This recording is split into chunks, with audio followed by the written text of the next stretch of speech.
So hello students, আমি তোমাদের Pranab sir and welcome to সাফল্য ইউটিউব চ্যানেল।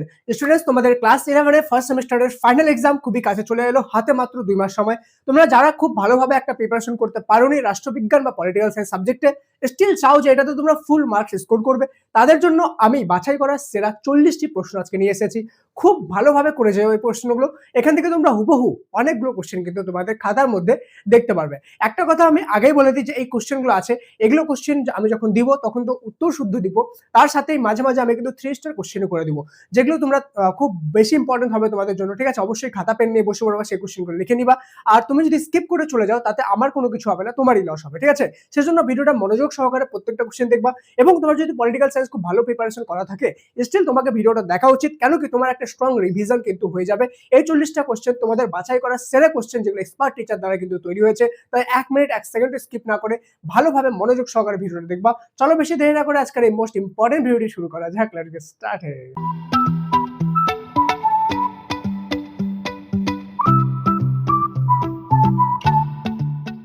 তো স্টুডেন্টস, তোমাদের রাষ্ট্রবিজ্ঞান বা পলিটিক্যাল সায়েন্সে টোটাল কিন্তু 6টা চ্যাপ্টার রয়েছে। এই 6টা চ্যাপ্টারের মধ্যে 6টা চ্যাপ্টার থেকেই কিন্তু শুধুমাত্র 40টা কোশ্চেন দিলে তোমাদের কখনোই কমন আসবে না। ঠিক আছে, যেটা আমি ডাইরেক্টলি বলি, যেটা আসবে না আসবে না। ঠিক আছে, ফালতু কথা আমি বলি না। তো প্রথম যে 3টা চ্যাপ্টার আছে, সেই প্রথম 3টা চ্যাপ্টার থেকে আমি 40টা কোশ্চেন দেবো। অ্যান্ড নেক্সট যে পার্ট আছে, সেই নেক্সট পার্টে আমি কিন্তু বাকি 3টা চ্যাপ্টারের কোশ্চেন অ্যান্সার দিয়ে দিব। ঠিক আছে, সেজন্য তুমি সাবস্ক্রাইব করে রাখতে পারো, আর সাবস্ক্রাইব না করে রাখলে নেক্সট আপকামিং ইম্পর্টেন্ট ভিডিওগুলো মিস করে যাবে। আর আমি যদি শুধুমাত্র পলিটিক্যাল সায়েন্সের সাজেশন দিই এমন না, প্রত্যেকটা সাবজেক্টের সাজেশন তুমি এখানে পেয়ে যাবে। ঠিক আছে, অবশ্যই সাবস্ক্রাইব করে বেল আইকনটা প্রেস করে দিও। চলো, সবার প্রথম কোশ্চেন হলো রাষ্ট্রবিজ্ঞানের জনক কাকে বলে? সেটা অ্যারিস্টটলকে রাষ্ট্রবিজ্ঞানের জনক বলে। 2 নম্বর, গ্রিক শব্দ পলিশ এর অর্থ কি? এর অর্থ হলো নগরাষ্ট্র। 3 নম্বর, পলিটিক্স কথাটি কোন গ্রিক শব্দ থেকে এসেছে? পলিশ শব্দ থেকে। 4 নম্বর, অ্যারিস্টটল পলিটিক্স গ্রন্থে কয়টি পলিশ বা নগরাষ্ট্রের কথা বলেছেন? 158টি। আবার এখানে আরেকটা ইম্পর্টেন্ট প্রশ্ন আসতে পারে ঘুরিয়ে, পলিটিক্স গ্রন্থটি কার লেখা? তাহলে অ্যারিস্টটলের, তাই না? রিপাবলিক গ্রন্থের রচয়িতার নাম হলো প্লেটো। রিপাবলিক গ্রন্থ কে লিখেছেন? প্লেটো। এখান থেকে মোস্ট ইম্পর্টেন্ট কোশ্চেন হলো রিপাবলিক গ্রন্থের রচয়িতা এবং এই কোশ্চেনটা। ঠিক আছে, এই দুটো খুবই ইম্পর্টেন্ট, রাষ্ট্রবিজ্ঞানের জনক ইম্পর্টেন্ট। ওকে, চলো নেক্সট কোশ্চেন হয়ে গেল, অর্থশাস্ত্রের রচয়িতা হলেন কৌটিল্য। 7 নম্বর, আধুনিক রাষ্ট্রচিন্তার জনক কাকে বলা হয়? ম্যাকিয়াভেলি। খুবই important question. Human in nature politics গ্রন্থের রচয়িতা গ্রাহাম ওয়ালস। ঠিক আছে। 9 নম্বর, রাষ্ট্র যা স্পর্শ করে তাই রাষ্ট্রবিজ্ঞান, কে বলেছেন? রাফেল। 10 নম্বর, উদারনীতিবাদের দুজন মুখ্য প্রবক্তা হলো জন লক এবং জন স্টুয়ার্ট মিল। খুব বেশি ইম্পর্টেন্ট এই কোশ্চেনটা। রাষ্ট্রবিজ্ঞানের নিউটন বলা হয় ম্যাকিয়াভেলিকে।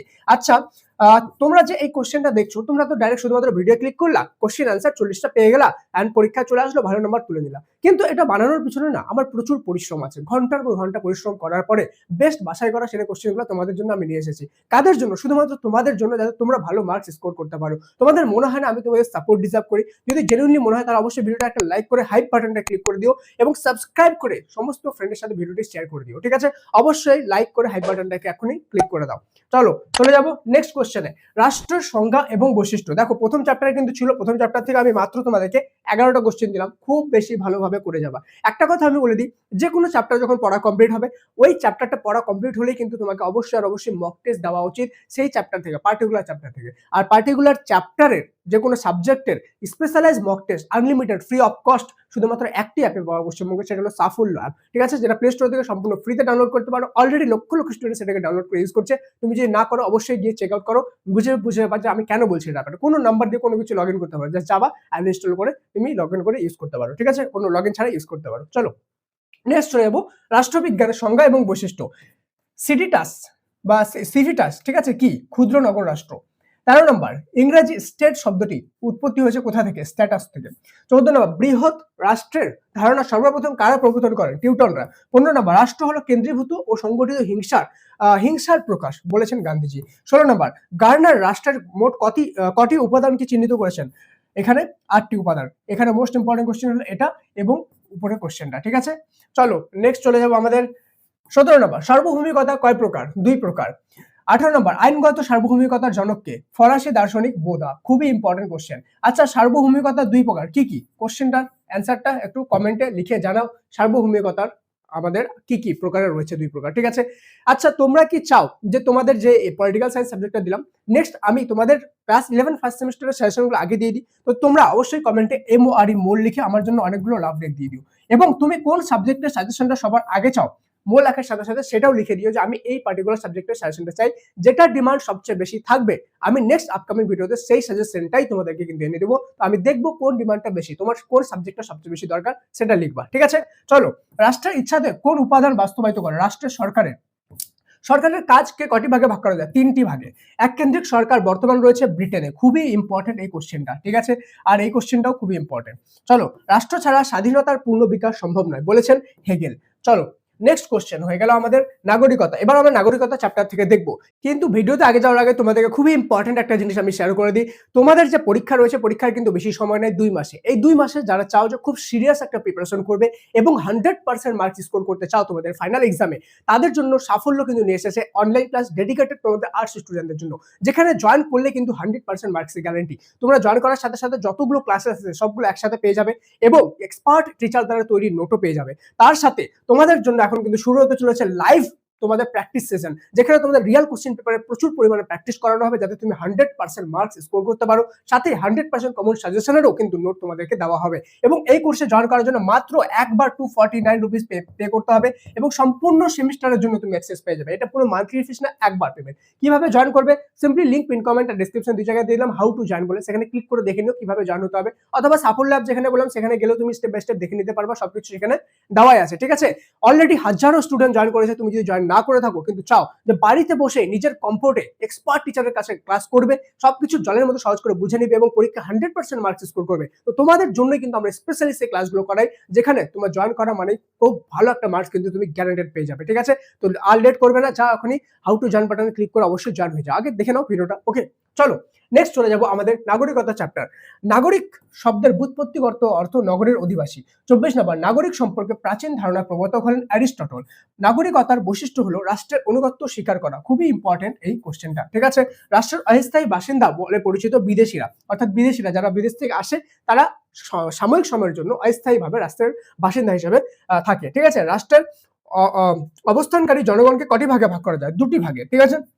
28 নম্বর, একটি রাষ্ট্রের স্থায়ী বাসিন্দা হলো নাগরিক। 2টি ভাগে বলতে একটা স্থায়ী একটা অস্থায়ী, যেমন একটা নাগরিক একটা বিদেশি, ওইটাই একই কোশ্চেন, ঠিক আছে। চলো, নেক্সট হয়ে গেল 29 নম্বর, ভোটাধিকার আছে, মানে ভোটের অধিকার আছে কাদের? নাগরিকদের।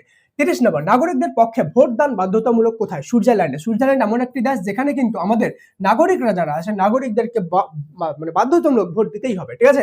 ভারতে কি ইচ্ছায় দিতেও পারো, নাও পারো, ঠিক আছে। এসআইআর এর নাম কাটা গেলে সেটা আলাদা, বাট দিতে পারো, ওকে। কোন একটি ব্যক্তি স্বেচ্ছায় নিজ রাষ্ট্রের নাগরিকত্ব ত্যাগ করলে তার সন্তান সন্ততি কত বছরের জন্য, অর্থাৎ কোন একটা যে পার্টিকুলার পার্সন, সে যদি কোন একটা দেশের নাগরিকত্ব ছেড়ে দেয়, কিন্তু তার যে সন্তান সন্ততি আছে তারা কিন্তু মানে আগামী 1 বছরের মধ্যে আবার সেই রাষ্ট্রের নাগরিকত্ব নিয়ে নিতে পারে, ঠিক আছে। চলো, একজন ব্যক্তি ভারতের নাগরিকত্ব অনুযায়ী এক সময় কটি দেশের নাগরিক হতে পারে? একটি দেশের, অর্থাৎ ভারতে এক নাগরিকত্ব, সিঙ্গেল সিটিজেনশিপ কিন্তু লাগু আছে, ঠিক আছে। 33 নম্বর, স্থায়ীভাবে বসবাসকারী ভারতীয়রা নাগরিক রূপে গণ্য হবে 5 নম্বর ধারা অনুযায়ী। তাহলে কত নম্বর ধারা অনুযায়ী যারা ভারতে থাকে স্থায়ীভাবে তারা ভারতের নাগরিক হিসেবে গণ্য হবে? 5 নম্বর ধারা অনুযায়ী। খুবই ইম্পর্টেন্ট এই কোশ্চেনটা, ঠিক আছে, আর এটাও খুব ইম্পর্টেন্ট। নাগরিকতা অর্জনের ক্ষেত্রে দ্বৈত নাগরিকতার সমস্যা দেখা যায় না মার্কিন যুক্তরাষ্ট্র, অর্থাৎ ভারতে যেমন এক নাগরিকত্ব রয়েছে অর্থাৎ সিঙ্গেল সিটিজেনশিপ, তেমন কিন্তু মার্কিন যুক্তরাষ্ট্রের ডুয়াল সিটিজেনশিপ রয়েছে, অর্থাৎ তুমি যদি আমেরিকায় থাকো তো আমেরিকার সিটিজেনশিপও তুমি নিতে পারবা আর অন্যান্য দেশের সিটিজেনশিপও নিতে পারবা। হ্যাঁ, তবে সেই যে আগামী যে দেশটা সিটিজেনশিপ নিচ্ছ সেখানে ডুয়াল সিটিজেনশিপ থাকতে হবে, ঠিক আছে। কিন্তু ভারতের ক্ষেত্রে কি? ভারতের ক্ষেত্রে তুমি শুধুমাত্র ভারতেরই সিটিজেনশিপ নিতে পারবা, সিঙ্গেল সিটিজেনশিপ। এই দেশের নাগরিক হলে অন্য দেশের নাগরিক নিতে পারবা না, অন্য দেশের নাগরিক যদি নিতে চাও তাহলে তোমাকে এই দেশের নাগরিকত্ব ছাড়তে হবে, এটা কিন্তু ভারতের রুলস, ঠিক আছে। আর আমেরিকায় ডুয়াল সিটিজেনশিপ চলে, কিন্তু স্টিল তুমি আমেরিকার বাসিন্দা হলা এবং তুমি চাও যে আমেরিকারও নাগরিকত্ব নিবা, ভারতও নিবা, কিন্তু সেটা তো হবে না, কেন কি ভারতে তো এক নাগরিকত্ব রয়েছে। তো সেই ক্ষেত্রে তোমাকে এমন একটা দেশের নাগরিকত্ব নিতে হবে যেটা আমেরিকা তো ডুয়াল সিটিজেনশিপ, তো অন্যান্য আরেকটা দেশেও ডুয়াল সিটিজেনশিপই থাকতে হবে, ঠিক আছে। চলো, 35 নম্বর, নাগরিকতা অর্জনের পদ্ধতিগুলোকে ভাগ করা যায় প্রধানত 2 ভাগে। কি কি? একটা হলো জন্মগত, যারা জন্ম করেছে, ঠিক আছে, এখানেই। আরেকটা হলো আবেদনপত্রের মাধ্যমে, তুমি আবেদন করলে যে আমি তোমার দেশে নাগরিক হতে চাই, দেন সরকার ওটাকে ভেরিফাই করে নাগরিকতা দিতে পারে, ঠিক আছে। নাগরিকত্ব অর্জন করা যায় জন্মসূত্রে এবং অনুমোদন দ্বারা, এখনই যেটা বললাম, ঠিক আছে। 37 নম্বর, কেবলমাত্র মার্কিন যুক্তরাষ্ট্রের নাগরিক রাষ্ট্রপতি হতে পারেন জন্মসূত্রে, অর্থাৎ তুমি মার্কিন যুক্তরাষ্ট্র বা ইউএসএ তে গিয়ে আবেদন করে বা যেটা আছে অনুমোদন দ্বারা তুমি সেখানকার নাগরিকত্ব তো নিয়ে নিলে, কিন্তু সেখানকার রাষ্ট্রপতি পদে বা পলিটিক্সের যে কোনো পদে তুমি কিন্তু কখনো দাঁড়াতে পারবে না। সেখানকার রাষ্ট্রপতি হতে গেলে তোমাকে সেখানে জন্মসূত্রে মানে নাগরিকত্ব হতে হবে, অর্থাৎ মার্কিন যুক্তরাষ্ট্রেই জন্ম হতে হবে। ঠিক আছে? 38 নম্বর, যে ব্যক্তি নিজ দেশ থেকে অন্য দেশে আইনসম্মতভাবে বসবাস করতে পারেন তিনি হলেন অভিবাসী। 39 নম্বর, জন্মসূত্রে নাগরিকতা অর্জনের কটি নীতি রয়েছে? 2টি নীতি রয়েছে। কবে? আচ্ছা, জন্মসূত্রেও 2টি নীতি রয়েছে, ঠিক আছে, নাগরিকত্ব অনুযায়ী। এগুলো তোমরা তোমাদের পলিটিক্যাল সায়েন্স বইয়ে ভালোভাবে পড়ে নিও। কবে ভারতবাসীরা নাগরিকতা অর্জন করে? ঠিক আছে, 1950 সালের 26শে জানুয়ারি। আচ্ছা, 1950 সালের 26শে জানুয়ারি ভারতীয়রা বা ভারতবাসীরা নাগরিকত্ব অর্জন করে কেন?